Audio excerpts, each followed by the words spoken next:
عبس وتولى أن جاءه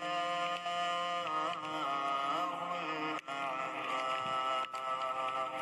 وما يدريك لعله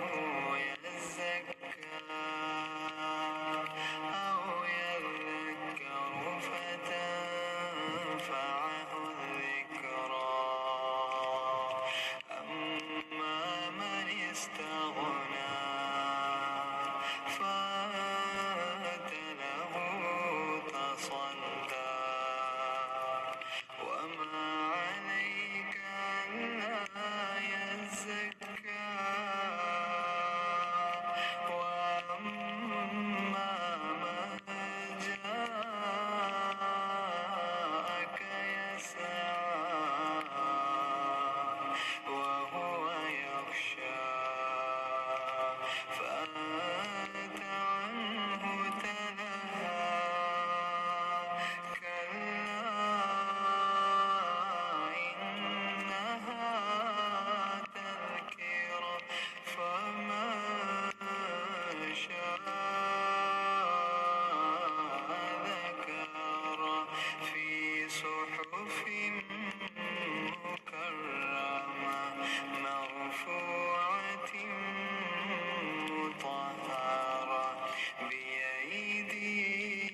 سفرة كرام بررة قتل الإنسان ما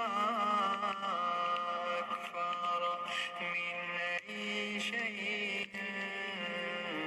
خلقه من نطفة خلقه فقدره ثم السبيل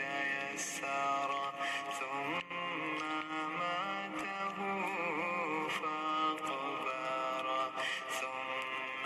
إذا شاء أنشره كلا لما يقض ما أمره فلينظر الإنسان إلى طعامه